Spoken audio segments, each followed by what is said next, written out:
Welcome to the next lecture of complex analysis.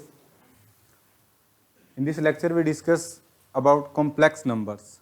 Okay, क्या होते हैं वो तो सभी को पता लग गया. Z इज इक्वल टू, हमने एक नंबर लिखा, Z is equal to x plus iota Y such that जो x और y जो एलिमेंट्स हैं ये कहाँ से आएंगे, सेट ऑफ रियल नंबर से. ठीक है, ये कॉम्प्लेक्स नहीं होंगे. तो हमेशा जो कॉम्प्लेक्स नंबर होते हैं उनको हम स्मॉल z से रिप्रेजेंट करते हैं. पता लग गया. और जो रियल नंबर होता है उनको एक्स वाई, ठीक है, x1 x2 z1 z2 z3 इस टाइप के एलिमेंट को हम कॉम्प्लेक्स नंबर से डिनोट करते हैं. मतलब कॉम्प्लेक्स नंबर होंगे तो z से डिनोट करेंगे. ओके, तो ज्योमेट्री ऑफ कॉम्प्लेक्स नंबर, जैसे मैं बोलता हूँ कि x is a real number, तो x रियल नंबर है तो आप फटाक से उसको रियल नंबर रियल लाइन पे डिनोट कर सकते हो कि x कहीं ना कहीं से लाइन पे होगा. लेकिन कॉम्प्लेक्स नंबर को तो हम ऐसे नहीं कर सकते. कॉम्प्लेक्स नंबर्स को हम लाइंस पे डिनोट नहीं कर सकते. दैट्स वाई हम यहाँ पे अगर किसी कॉम्प्लेक्स नंबर को रिप्रेजेंट करना चाह रहे हैं या कॉम्प्लेक्स नंबर से रिलेटेड कुछ भी आपको ग्राफिकली बताया जाएगा, ठीक है, डायग्राम से बताया जाएगा, ज्योमेट्रिकली बताया जाएगा, तो हम किसका यूज करेंगे, आर स्क्वायर प्लेन का. और जो आर स्क्वायर जो प्लेन होगा वो तुम्हारे पास सी प्लेन ही होगा. सी फॉर कॉम्प्लेक्स प्लेन होगा, उसको कॉम्प्लेक्स प्लेन बोलेंगे. Is that clear. तो कॉम्प्लेक्स प्लेन और आर स्क्वायर प्लेन सेम ही बात होती है.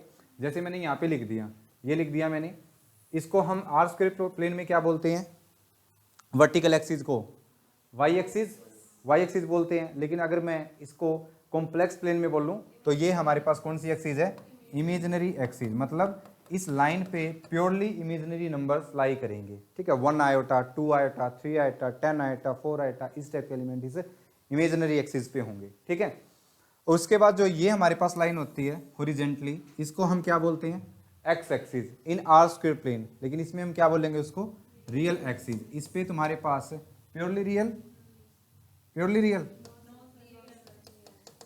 नहीं होते हैं. जब आपने रियल बोल दिया तो ऑफ कोर्स वो कॉम्प्लेक्स नहीं है. ठीक है, मतलब रियल जिसमें इमेजिनरी पार्ट क्या होगा, जीरो होगा, वो सारे नंबर इस एक्स एक्सिस पर लाई करेंगे. और जो ये तुम्हारे पास होता है इसको हम क्या बोलते हैं, ओरिजिन बोलते हैं, जीरो. ठीक है, ये तुम्हारे पास ओरिजिन होगा जिसमें इमेजिनरी पार्ट और रियल पार्ट दोनों ही क्या होंगे, जीरो होंगे. ठीक है, उसके बाद ये जो है इसको हम फर्स्ट क्वाड्रेंट बोलते हैं, इसको हम सेकंड क्वाड्रेंट बोलते हैं, इसके अंदर थर्ड और इसके अंदर फोर्थ. अब जब हम आर स्क्वायर प्लेन पढ़ते हैं, आर स्क्वायर प्लेन तो समझ रहे हो ना, R square is equal to can be written as tuple, two tuple होता है सच दैट एक्स का comma Y belongs to R. ये आर स्क्वायर प्लेन होता है ना. क्लियर है. तो इसमें अगर मैं एक एलिमेंट को डिनोट करना चाहूं कि 1 2 एलिमेंट कहाँ है, तो आप एक्स एक्सिस पे 1 देख लीजिए और वाई एक्सिस पे 2 देख लीजिए, वो एलिमेंट आएगा. लेकिन हम यहाँ पे अब कॉम्प्लेक्स प्लेन पढ़ रहे हैं, तो कॉम्प्लेक्स प्लेन के लिए इसको हम सी प्लेन भी बोल देते हैं. तो इसके लिए मान लो मैंने z इज इक्वल टू, अब 1,2 नहीं लिखेंगे, क्या लिखेंगे, 1 + 2 आयोटा ये लिखेंगे. अब इस नंबर को तो हम इस सी प्लेन में हम रिप्रेजेंट कर सकते हैं. तो जब भी हम रियल एनालिसिस पढ़ते हैं, रियल एनालिसिस के कुछ भी एक्सप्लेन करना हो, कुछ भी तुम्हें देखना हो कि क्या हो रहा है, तो हम फटाक से हम रियल लाइन बना देते हैं ना. तो वो यहाँ पे चेंज हो जाएगा सिनेरियो. अब यहाँ पे हमें कुछ भी डिस्कस करना है, मान लो मैं अब इसके बाद मॉडुलस डिस्कस करूंगा, तो मॉडुलस है, तो आप मॉडुलस पता है सभी को कैसे निकालते हैं, लेकिन ये भी तो पता होना चाहिए कि यहाँ पे क्या होता है, किसको हम मॉडुलस बोलते हैं. आर्ग्यूमेंट हम पढ़ते हैं कि आर्ग्यूमेंट ये होता है, हमें पता है tan inverse y by x is modulus. लेकिन आर्ग्यूमेंट होता क्या है इसमें देखेंगे हम, है ना. मैं बोलता हूँ कि 1 is greater than 1 is less than 2, तो मैं बोलूँ कि इसको रियल लाइन से समझा. तो आप बता सकते हो ना, यहाँ पे 1 आएगा, फिर रियल लाइन इस तरफ जाती है पॉजिटिव नेगेटिव, तो 1 के बाद 2 आता है ना, तो 2 ग्रेटर है. तो इस टाइप से कोई भी एग्जाम्पल है तो हम सारा किससे करेंगे, सी प्लेन से. ठीक है, क्लियर है क्या. ओके, जैसे कई बार इंटरव्यू में जाते हैं, बोलते हैं कि 1 + 2 आयोटा, ठीक है, इसको लाइन पे लिख के दिखाइए. क्वेश्चन पूछेगा इसको लाइन पे रिप्रेजेंट कीजिए, लेकिन तुम क्या बोलोगे कि 1 + 2 आयोटा लाइन पे थोड़ी ही हम बताएंगे इसको, किस पे बताएंगे, प्लेन में बताएंगे, सी प्लेन में, कॉम्प्लेक्स प्लेन में. वो जो इक्विवेलेंट होता है, देखो हम ऐसे लिखेंगे, R square plane is equivalent to C. मतलब जो काम आर स्क्वायर पे कर रहे हो वही आप सी पे कर रहे हो, लेकिन सबका नाम चेंज है, सिनेरियो चेंज है, सब कुछ बोलने का तरीका अलग है. For example if I take, यहाँ पे मैंने एक एलिमेंट ले लिया x, y, ये ले लिया x, y, यहाँ पे ये एलिमेंट है, ये एलिमेंट है, तो आप क्या बोलोगे इसमें, x एक्सिस ये जो है ये कितनी है तुम्हारे पास, ये x है. ठीक है, 1 2 ले लेता हूँ मैं यहाँ पे, और जो इतनी है तुम्हारे पास ये कितनी है, y है। लेकिन अगर मैं इसको कॉम्प्लेक्स प्लेन में बोल रहा हूं तो I can write z is equal to X plus, इसमें जो x है वो रियल एक्सिस पे है। क्या कुछ चेंज हुआ है? कुछ चेंज नहीं हुआ। अब हम इसको ऐसे नहीं लिखेंगे, कैसे लिखेंगे? x plus iota y। ठीक है, क्लियर है क्या? क्या दो टपल्स के बीच में आपको डिस्टेंस निकालनी आती है? तो हम कैसे निकालते हैं? मान लो ये टपल है यहाँ पे और ये यहाँ पे है, तो हम क्या करेंगे? ओरिजिन क्या होता है? 0, 0। तो x1 माइनस x2 का square plus y2 minus y1 का स्क्वायर, सारे का अंडरूट, ये होता है ना। तो यहाँ पे हम क्या करते हैं? किस में काम कर रहा हूँ मैं? जब टपल बोल रहा हूँ तो किस में काम कर रहा हूँ? आर स्क्वायर प्लेन में टपल बोल रहा हूँ तो। और जब मैं x प्लस आयोटा y बोल रहा हूँ तो सी प्लेन में। अगर मैं तुमसे ये पूछने लग जाऊं कि ये डिस्टेंस कितनी है, डिस्टेंस यही तो है, यही तो डिस्टेंस है। डिस्टेंस फॉर्मूला सभी को पता है, तो वो डिस्टेंस क्या आएगी यहाँ पे? मैं उसको d बोल देता हूँ। d is equal to X minus 0 का स्क्वायर। एक्स माइनस 0 कितना होता है? X square plus Y minus 0 का स्क्वायर, इट्स वाई स्क्वायर, और सारे का अंडरूट। ये होती है ना डिस्टेंस, है ना। लेकिन अगर मैं इसी काम को कॉम्प्लेक्स एनालिसिस पे करता हूँ, कॉम्प्लेक्स प्लेन में करता हूँ, तो मैं इसको ऐसे नहीं लिखूँ, ऐसे लिखूंगा। और मैं क्या दो नंबर्स के बीच में डिस्टेंस नहीं कैलकुलेट कर सकता? तो वो डिस्टेंस कितनी आई है अभी? यही तो आई है ना। x माइनस 0 का स्क्वायर प्लस वाई माइनस 0 का स्क्वायर, सारे का अंडरूट। तो अगर मैं वहां से करूंगा तो उसको हम उस नंबर का क्या बोलेंगे? मॉडुलस बोलते हैं। And it represent by z, ये है ना। तो z का mod is equal to distance ही तो निकाली है, यही तो है। अगर ये लिख रहा हूं तो मैं किस में लिख रहा हूं? कॉम्प्लेक्स प्लेन में। तो उसको मैं ऐसे लिखूंगा x square plus Y square. कोई बच्चा बोलते सर ये कहाँ है मोड z? तो ये यहाँ है। ये जो डिस्टेंस है ना, ये मैंने बताया था तुम्हें कि जब हम कॉम्प्लेक्स नंबर पढ़ते हैं तो कॉम्प्लेक्स नंबर कभी भी कंपेयर नहीं करे जा सकते। a प्लस आइटा बी और एक c प्लस आइटा डी है, तो हम ये नहीं बता सकते इनमें से कौन सा नंबर बड़ा और कौन सा नंबर छोटा है, ये नहीं बता सकते। तो दैट्स वाई अगर हमें कुछ भी काम करना हो कॉम्प्लेक्सेस में, कॉम्प्लेक्सेस पढ़ते हैं तो हम हमेशा जो कंडीशन होती है ग्रेटर देन लेस देन वाली, वो हमेशा किस में रखते हैं? मोड में। और मोड क्या होता है? एक ओरिजिन से उसका डिस्टेंस, उस पॉइंट का डिस्टेंस, उसको हम उसका मोड बोलते हैं। ठीक है, तो दैट्स वाई जो ये डिस्टेंस है ना ओरिजिन से लेके उस पॉइंट तक, इसको मैं z बोल रहा हूँ। ठीक है, z बोला हुआ है मैंने इसको। तो ये डिस्टेंस है ना, ये होता है किसी नंबर का मॉडुलस, जिसको हम इसकी मोड वैल्यू भी बोलते हैं। और मोड वैल्यू हमेशा रियल नंबर होती है, डिस्टेंस हमेशा क्या होती है? रियल नंबर ही तो होती है। मोड आएगा यहाँ से तो डिस्टेंस आ सकती है, पॉइंट्स में भी आ सकती है, कुछ भी हो सकती है वो। तो हमेशा जो डिस्टेंस आएगी वो क्या आएगी? Real number. क्या डिस्टेंस नेगेटिव में भी होती है? क्या नहीं होती। क्या कभी ये क्वांटिटी नेगेटिव में होगी? एक्स वाई चाहे कुछ भी हो, X square positive term, Y square positive term, उनका सम पॉजिटिव, उनका रूट भी हमेशा पॉजिटिव ही आएगा। तो हमेशा मॉडुलस जो होता है किसी भी कॉम्प्लेक्स नंबर का, मोड z, वो हमेशा क्या होगा? ग्रेटर देन 0 होगा। ठीक है, इनफैक्ट इक्वल 0 कब होगा? मैं बोलूँ डिस्टेंस 0 कब होगी? जब डिस्टेंस 0 कब होगी? किसी नंबर का मॉडुलस 0 कब होगा? जब उनके डिस्टेंस, उनके बीच में डिस्टेंस कितनी हो जाए? 0। वो दोनों पॉइंट क्या कर जाए? कोइंसाइड कर जाए। इसका मतलब एक्स कोऑर्डिनेट क्या आएगा? कुछ भी हो सकता है, एक्स कोऑर्डिनेट कुछ भी हो सकता है। लेकिन अगर मैं यहां से बोलूं कि एक पॉइंट की उसी पॉइंट के साथ डिस्टेंस, तो वो ओरिजिन ही तो होगा। तो वहां से करूंगा मैं कि मोड z, किसी नंबर का मोड 0 कब होगा? जब वो नंबर खुद क्या होगा? 0 होगा, यही तो बोलेंगे हम। क्लियर है? तो z is equal to 0। Okay, coincide बोल लीजिए, किसी नंबर के बीच में डिस्टेंस 0 है। Is that clear? तो मोड 0 भी हो सकता है लेकिन ग्रेटर देन 0 भी हो सकता है। Is that clear? Any doubt? हमने कंजुकेट पढ़ा था। कंजुकेट क्या होता है किसी भी कॉम्प्लेक्स नंबर का? कि आप आयटा जो होता है वहां पे, उसको किस में चेंज कर दीजिए? माइनस आयटा से, तो वो उसका क्या हो जाता है? कंजुकेट हो जाता है। अगर मैं यहाँ पे देखो, ये लिखा है मैंने यहाँ पे प्लेन, ये फर्स्ट क्वाड्रेंट है ना, ये सेकंड क्वाड्रेंट है, ये थर्ड क्वाड्रेंट है, और ये हमारा फोर्थ क्वाड्रेंट है। तो अगर मैं आर स्क्वायर प्लेन में या लीनियर अलजेब्रा में हम इसको पढ़ते हैं तो हम ये बोलते हैं कि इसमें पॉजिटिव पॉजिटिव होता है ना। हम ये साइन लिखते हैं कि यहाँ पे पॉजिटिव पॉजिटिव, इसका मतलब एक्स भी पॉजिटिव और वाई एक्सिस भी पॉजिटिव। ठीक है, इसमें करेंगे तो ये नेगेटिव एक्स एक्सिस होती है, तो एक्स तो नेगेटिव आएगा, और ये पॉजिटिव वाई एक्सिस होती है, तो यहाँ पे पॉजिटिव, तो यहाँ पे साइन आता है नेगेटिव पॉजिटिव, है ना। पता होगा सभी को, ये नेगेटिव वाई एक्सिस, ये नेगेटिव, तो दैट्स वाई यहाँ पे साइन आता है माइनस माइनस, और यहाँ पे y तो नेगेटिव और x पॉजिटिव, तो यहाँ आएगा पॉजिटिव नेगेटिव। तो ये साइन ऐसे लिखते हैं हम, है ना। लेकिन अगर इसी बात को अगर मैं कॉम्प्लेक्स एनालिसिस में बोलूंगा तो कॉम्प्लेक्स एनालिसिस में ये बोलूंगा कि यहाँ पे बोलूंगा कि रियल पार्ट भी जीरो और इमेजिनरी पार्ट भी जीरो। यहाँ पे रियल पार्ट नेगेटिव और इमेजिनरी पार्ट पॉजिटिव। यहाँ पे रियल और इमेजिनरी पार्ट दोनों ही नेगेटिव होते हैं और इसमें इमेजिनरी पार्ट नेगेटिव और real part zero, sorry positive. और एक्स एक्सिस की बात करूं तो यहाँ पे इस एक्सिस पे सिर्फ इस पे यहाँ पे ये चार है ना, एक तो इस तरफ, एक इस तरफ, एक इस तरफ और एक इस तरफ। अगर मैं इस एक्सिस को बात करूं, इसको बोलते हैं positive real axis, positive real axis. इस लाइन पे अगर कोई नंबर होगा तो वो रियल होगा और हमेशा क्या होगा, पॉजिटिव होगा। अगर इस पे बात करूं तो ये होती है नेगेटिव रियल एक्सिस, जिस पे कोई नंबर होगा तो वो रियल होगा और नेगेटिव होगा। इस पे बात करूं तो वो प्योरली इमेजिनरी नंबर होगा और वो पॉजिटिव होगा। मतलब ये नहीं होगा कि -2 आइटम, ऐसा नहीं होगा। और ये तुम्हारे पास नेगेटिव इमेजिनरी एक्सिस होती है नीचे वाली, क्लियर है। और जो ये होता है तुम्हारे पास, ये ओरिजिन होता है। ओके, तो 4 और 9 पार्ट है टोटल, है ना, ओरिजिन, एक्सिस एंड क्वाड्रेंट। ठीक है, क्लियर है ये बात।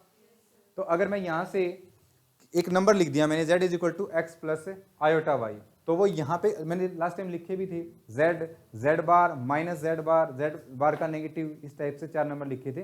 तो यहाँ पे अगर मैं लिखूं तो इसके टोटल कितनी पॉसिबिलिटी होगी, 4, x plus iota y minus x plus iota y, x minus iota y और minus x minus iota y. अब आप देख सकते हो कि वो कहाँ पे लाई करेंगे। Is that clear. एक बात बताओ, मैंने यहाँ पे z था, ये लिख दिया। अब यहाँ पे ये लिखा है मोड। अब इसको वर्बली बोलने का तरीका क्या है कि modulus of a complex number is the square root of it's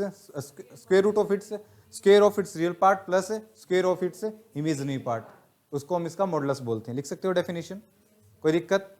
अब देखो यहाँ पे मैंने z से उसका z कंजुगेट बनाया, मैंने यहाँ पे किया, and this implies that z conjugate, जो आयोटा होता है उसको माइनस आयोटा से रिप्लेस करते हैं या फिर इमेजिनरी पार्ट का साइन चेंज कर देते हैं। तो ये कितना हो जाएगा, x माइनस आयोटा वाई। और जब ये करेंगे और मैं तुम्हें बोलता हूँ कि मोड z है, उसका आप मॉडुलस निकालिए, तो आप क्या करोगे, z बार इसका mod is equal to under root real part का स्क्वायर x का स्क्वायर प्लस अब की बार ये है ना, और ये कितना आ जाएगा, x का स्क्वायर प्लस y का स्क्वायर। और यही तो z का मोड था, यानी आप z का मोड निकाल लीजिए या फिर उसके कंजुगेट का, सेम आएगा। इनफैक्ट आप माइनस z बार का निकाल लीजिए, वो भी सेम आएगा। और कौन सी है, माइनस z का निकाल लीजिए, वो भी सेम आएगा। माइनस z बार का निकालिए, वो भी सेम आएगा, क्योंकि हम जब स्क्वायर करेंगे रियल और इमेजिनरी पार्ट का तो वो क्या हो जाएगा, पॉजिटिव होगा, तो फिर वो हमेशा मोड z के इक्वल आएगा। Is that clear. तो I can write it as mod z is equal to z bar का mod is equal to minus z का mod is equal to minus z bar का mod. ठीक है, और ये जो आप नंबर देख रहे हो, देखो z बार माइनस z बार, ये चारों के चारों नंबर अलग अलग क्वाड्रेंट में लाई करते हैं, लाइक दिस। ये जो नंबर होगा, अगर इसमें x और y पॉजिटिव लेके चलो तो ये फर्स्ट क्वाड्रेंट में होगा। ठीक है, ये लेके चलोगे पॉजिटिव तो ये थर्ड क्वाड्रेंट में होगा, ये सेकंड क्वाड्रेंट में होगा और ये फोर्थ क्वाड्रेंट में होगा। ठीक है, क्लियर है। तो कोई नंबर होगा तो ऑफ कोर्स वो कहीं ना कहीं क्वाड्रेंट में या एक्स एक्सिस पे लाई करेगा या फिर वो ओरिजिन होगा, अगर मैं ये 9 केस मिला दूं तो। Is that clear, any doubt.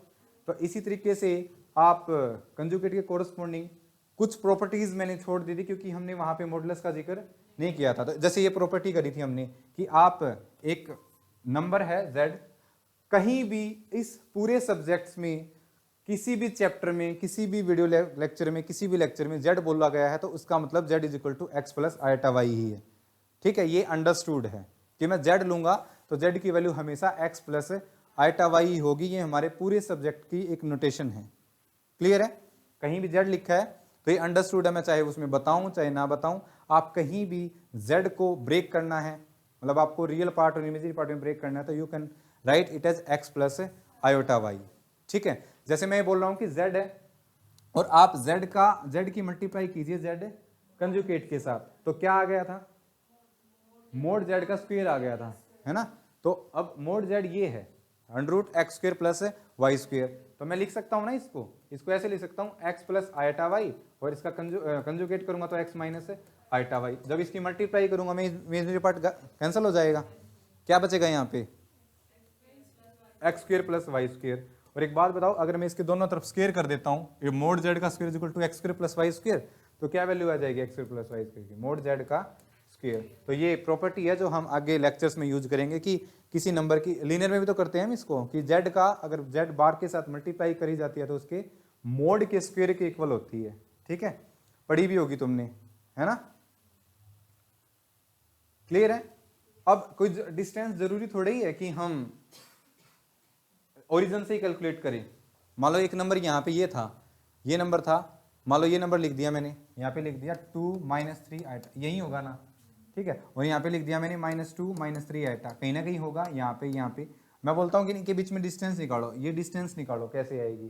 तो क्या करो, इनको माइंड में क्या रखो, एज ए टप्पल रखो। ये टप्पल है हमारे पास -2 और -3, और ये कितना है 2 - 3। क्या इनके बीच में आपको डिस्टेंस नहीं निकालनी आती? लेकिन कभी भी लिखेंगे बोलेंगे तो हमेशा किसकी फॉर्म में बोलेंगे? अब कॉम्प्लेक्स नंबर की फॉर्म में बोलेंगे, ठीक है। तो इसको मैं Z1 बोल दूं, this is your Z1 and this is your Z2। दो कॉम्प्लेक्स नंबर है, उनके बीच में अगर तुम्हें डिस्टेंस चाहिए तो कैसे निकालोगे? कैसे निकालोगे? ये तो नहीं बोलेंगे x - y का स्क्वायर x2, ऐसे तो नहीं बोलेंगे ना, वो R² प्लेन में बोलते हैं और हम पढ़ चुके हैं। तो अगर मैं ये बोल दूं कि Z1 है और दूसरा पॉइंट Z2 है, लाइक दिस, वहां पे हमने लिखा है, और इनके बीच में हमें क्या चाहिए? डिस्टेंस। तो आप क्या करो, उनके बीच में डिफरेंस निकाल के उसका क्या निकाल दीजिए? मोड। यही तो है डिस्टेंस फॉर्मूला। नहीं समझ आया? करके दिखाऊं? अगर आप Z1 - Z2 करोगे, उसका मोड करोगे तो क्या आएगा? √ x1 - x2 - x1 का स्क्वायर प्लस y2 - y1 का square, and it is the distance between two tuple. लेकिन किस पे काम कर रहे हैं हम? कॉम्प्लेक्स पे, तो उसको हम मोड की फॉर्म में बोलते हैं। तो कोई किन्हीं दो नंबर के बीच में आपको डिस्टेंस चाहिए तो it is the modulus of the difference of two number. और अभी मैंने बताया, कोई बच्चा बोले सर इसको मैं ऐसे भी कर सकता हूं क्या? Z2 - Z1। अरे आप Z1 की Z2 से डिस्टेंस निकाल लीजिए, या Z2 की Z1 से। क्या डिस्टेंस अलग अलग आती है क्या? सेम ही तो आती है। और ये अभी मैंने प्रूव तो किया है कि Z = -Z Z - -Z का मोड सभी का सेम होता है। तो डिस्टेंस सेम होती है तभी तो वो इक्वल आए हैं उस रिजल्ट का। कोई आपसे प्रूफ पूछने लग जाए तो, ठीक है। Any doubt? जैसे मॉडुलस पढ़ते हैं तो नेक्स्ट पढ़ू मैं क्या, तो मॉडुलस होता है किसी भी कॉम्प्लेक्स नंबर का। दो कॉम्प्लेक्स नंबर ले लिए, जैसे डेटरमिनेंट पढ़ते हैं, ट्रेस पढ़ते हैं, ठीक है, जो इतनी वैल्यू कि प्रोडक्ट पे ओपन हो जाते हैं। लास्ट टाइम में मैंने ऐसा कुछ पढ़ा था कि प्रोडक्ट पे ओपन हो जाएगा, प्लस पे ओपन हो जाएगा, रियल पार्ट होता है वो प्रोडक्ट पे ओपन हो जाता है, इमेजिनरी पार्ट। तो अब मैं आपसे मॉडुलस पूछ रहा हूँ। For example if I take first complex number Z1, दूसरा मैंने Z2 रख लिया। मैं बोलता हूँ कि इसका आप क्या निकाल लीजिए? मॉडुलस। या फिर आप पहले Z1 का मॉडुलस निकाल लीजिए और फिर Z2 का मॉडुलस निकाल लीजिए, ठीक है। तो क्या ये इक्वल आएंगे, या इनमें से कोई ऑलवेज बड़ा आएगा, ग्रेटर आएगा किसी एक दूसरे से, या लेस आएगा किसी दूसरे से? तो इस टाइप के अगर तुम्हें कोई भी एक्सप्रेशन का प्रूफ या चेक या वेरीफाई करना हो तो आप just put Z1 = x1 + iota y1, Z2 = x2 + iota y2। अगर यहां से करेंगे तो इसका क्या हो जाएगा? प्रूफ, ठीक है। अगर वो हमेशा इक्वल ही आती है, लेफ्ट हैंड साइड और राइट हैंड साइड, तो ऑलवेज इक्वल होंगे। अगर कुछ फैक्टर आ जाते हैं एक्स्ट्रा तो इसका मतलब ये इक्वल हो भी सकते हो, नहीं भी, it's depend upon that extra factor. कर सकते हो इसको? क्या इक्वल आएगी हमेशा? अगर आप Z1 क्या कंसिडर कर लीजिए? Z1 = x1 + iota y1, Z2 को मान लीजिए x2 + आयोटा y2। अब इसकी और इसकी मल्टीप्लाई करेंगे, फिर वहां पे रियल और इमेजिनरी पार्ट को अलग अलग करेंगे, उस रियल पार्ट का स्क्वायर प्लस इमेजिनरी पार्ट का स्क्वायर, उसका √ वो आ जाएगा। यहां से करेंगे तो इक्वल आएगी। कर सकते हो वेरीफाई? तो ये जो चीज है, ये दोनों ही एक्सप्रेशन क्या होते हैं? इक्वल होती हैं। और इसको वर्बली कैसे बोलेंगे हम? वर्बली ऐसे बोलेंगे कि मॉडुलस प्रोडक्ट पे क्या हो जाता है? ओपन हो जाता है। हमेशा इक्वल आएंगे ना, इक्वल आएंगे तो ये ओपन हो जाएंगे, ठीक है। सिमिलरली अगर मैं दो कॉम्प्लेक्स नंबर लूं और उनको डिवाइड कर देता हूं, कर सकते हैं ना? Z1 को Z1 से मैंने डिवाइड कर दिया, उसका मोड निकाल लिया, या फिर पहले मैंने Z1 का मोड निकाला और फिर Z2 का मोड निकाला और फिर Z1 की मोड से उसको डिवाइड किया, तो क्या हमेशा इक्वल आएंगे ये? अच्छा, ये जीरो नहीं हो सकता है ना? Z2 जीरो हो गया तो ये नंबर डिफाइंड नहीं होगा। तो Z2 ≠ 0, मतलब या तो इसका रियल पार्ट नॉन जीरो है या फिर इसका इमेजिनरी पार्ट नॉन जीरो, तब उस कॉम्प्लेक्स नंबर को हम नॉन जीरो कॉम्प्लेक्स नंबर बोलते हैं, ठीक है। ये तो जरूरी नहीं है ना कि दोनों ही नॉन जीरो हो। Z = 2 is also complex number which is not equal to 0। Equal आएंगे हमेशा, इक्वल आते हैं ना, तो इक्वल आएंगे, ठीक है। और प्लस पे कर दूं मैं, फिर इक्वल नहीं होते। मान लो मैंने कर दिया कि Z1, पहले आप Z1 और Z2 को क्या कर दीजिए? ऐड, फिर उसका मॉडुलस निकाल लीजिए। या फिर आप पहले Z1 का मॉडुलस निकालो और फिर Z2 का मॉडुलस, उनको ऐड करो, तो क्या हमेशा इक्वल आते हैं ये? फंक्शनल पढ़ रहे हो ना अभी, फंक्शनल एनालिसिस, तो उसमें ये सारी चीजें आती है, ठीक है। L plane, L P plane, L infinity plane, ये सारे तो यही तो होते हैं, कॉम्प्लेक्स प्लेन सी, ठीक। क्या हमेशा इक्वल आएंगे ये? हमेशा इक्वल आएंगे तो इक्वल आएगा, वरना कुछ तो आएगा, या तो greater than zero, less than zero, कुछ तो आएंगे। हमेशा इक्वल नहीं होते ये, है ना। जो ये क्वांटिटी है ये क्या हो सकती है? ग्रेटर, और इक्वल भी हो सकती है। मान लो Z1 Z2 दोनों का आपने जीरो ले लिया, तो left hand side is equal to right hand side, है ना। तो ये ग्रेटर भी हो सकती है और लेस भी हो सकती है। That's why we called it as triangular inequalities, ठीक है। इसको हम ट्रायंगुलर इनइक्वालिटी, या फिर हम ये भी बोल सकते हैं कि जो मॉडुलस होता है वो प्लस पे ऑलवेज ओपन नहीं होता है। It's depend upon the number कि आप नंबर क्या ले रहे हो, ठीक है। प्लस पे ओपन नहीं होता है। सिमिलरली क्या अगर मैं दो नंबर्स का डिफरेंस करूं उससे ओपन हो जाएगा? नहीं होएगा, पक्का। प्रूफ पूछने लग जाए, प्रूफ इसका कैसे करते हैं हम? Z1 प्लस Z2, इसका स्क्वायर लेके चलते हैं, ताकि वरना तो कंपेयर नहीं कर सकते। स्क्वायर लेके चलोगे, यहाँ पे इसका स्क्वायर लेके चलोगे, तो इसमें जो कुछ एक्स्ट्रा फैक्टर आएंगे, इसमें कम आए, मतलब ये चीज है, इसके अंदर तो होगी ही होगी, कुछ प्लस में एक्स्ट्रा फैक्टर भी होंगे। इसका मतलब ये जो क्वांटिटी है ऑलवेज क्या होगी? बड़ी होगी। स्पेस छोड़ लीजिए, वो कराने की जरूरत नहीं है ना, कर तो सकते हो आप। यहाँ पे किया आपने Z1 प्लस Z2, इसका क्या करिए हमने? स्क्वायर कर लिया। स्क्वायर क्यों किया? अंडर रूट आएगा, वरना तो हम कंपेयर नहीं कर सकते।